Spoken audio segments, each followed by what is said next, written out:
welcome home. Yes. Welcome to my hood. Yes. Lovely place. I'm surprised you've not got the Yorkshire accent. You've been here that long. I've been here 11 years now? Yeah? 11, 12 years. What's it, A up, Doc? No, don't say that. A up, Doc. What else is there? Do you know what it is though, right? In all these years I've been here, all I've been to, I'd say, is like Nando's, Meadowhall, Tesco.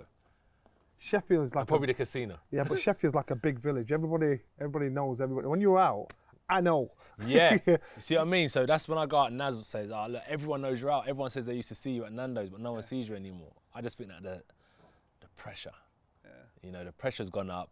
So I just kind of reserve myself a bit more, and training pressure's increased, and they expect a lot more from me. So I've got to kind of rest my body more. That's why I don't go out as much.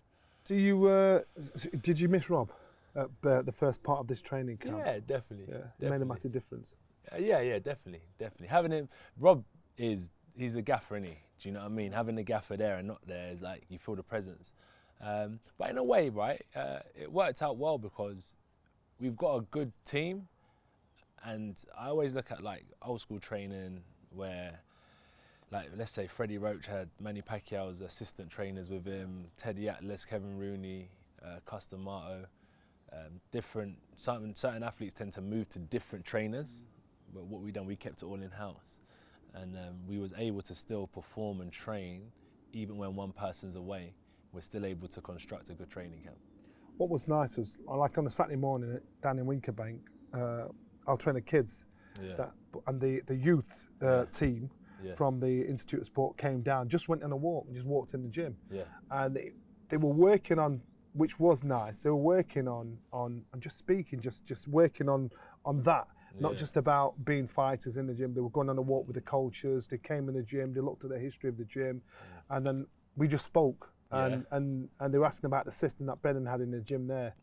And a lot of people forget boxing isn't just physical. It's not about doing this amount of shots on a bag or this position. It's about that as well.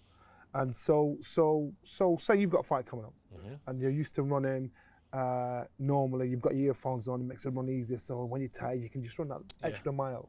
At this point now, you know, he'd say, right, no, your phone's on. I want your mind to train like your body is. So when your mind starts to drift and you get bored, you can concentrate and focus, because you know midway through a fight, you want to be able to do the same. You want to be able to concentrate 24/7. 100%. So it's the things that people just seem to neglect. Yeah, so we look at training, or let's say we look at the old school trainers, so many great old school trainers. Like, I love to not only look at the athletes, I look at who trained Muhammad Ali, who trained Mike Tyson. So you had like Angelo Dundee, kind of let Muhammad Ali not train himself, but was kind of like a motivational person who realized that giving him positive affirmations kind of spurred him on.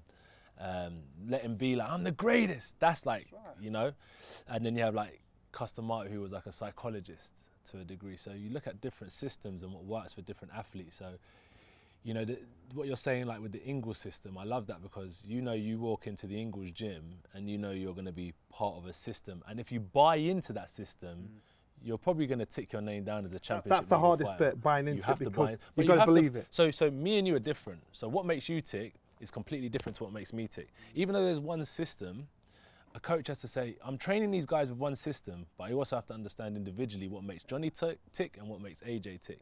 So mine might be, I might need motivation. I might need that motivation, like, come on, champ, you're great, you're doing this for your kids. You might need more work. You know what, we're gonna do 20 rounds. You're the fittest guy going. That's why we're working 20 rounds, and that's your motivation. I might not need to do that. I might need to do 10 rounds, but just need to be told I can do it. And like, once you kind of find what makes an athlete tick, then they will buy into your system, and then once they've bought into your system, you're more than likely going to go and have a champion. When you're saying that, I see the respect you have for Rob is second to none. Because you've got to want to fight for Rob. I've got to want to fight and die for Rob. So when I'm going out on the battlefield, I don't want to go into a fight and it's like, I don't really get along with my coach. I don't really believe in his system too much. Because this is me. Everyone's different. The other fighter he trains might believe in it wholeheartedly. So I've got to want to fight for this guy. And you give your heart and soul for him. Yeah, you've got to want it. Yeah. We'll talk about Usyk. How's the mental approach going towards fighting a southpaw of Usyk's caliber, what he's done as an amateur and as a cruiserweight? What's the mindset there? So what he's done as a cruiserweight, Archie Moore come up from light heavy to heavyweight, fought some of the great fighters. All boxers can move up weight. Some fighters kind of say, oh, I feel better at the bigger weight, I carry more power, I feel fresher. Do you know what I mean? He's not having to make weight. So I've kind of, in my mind, I've removed away the conversation about this is the heavyweight and he's a cruiserweight. I get that, but I like to challenge myself. So I said, let's remove that out of the way and let's look at where I am at skill-wise, technical-wise, because I've got what I already have anyway, the strength, I've got that. Since I come in boxing in 2008, I kind of had a rapid rise, and that's maybe due to the fact of sheer strength. Mental strength and heart. Sheer size and heart, taking on massive challenges early on.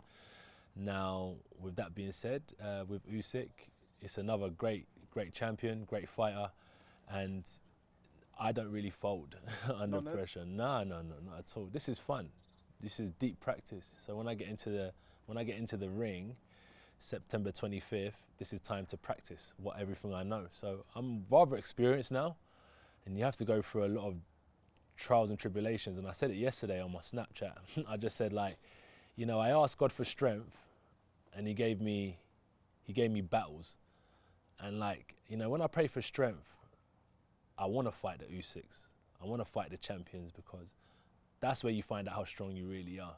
So for me, it's like, bring it on. I cherish that. I'm not asking for strength and then just want it easy.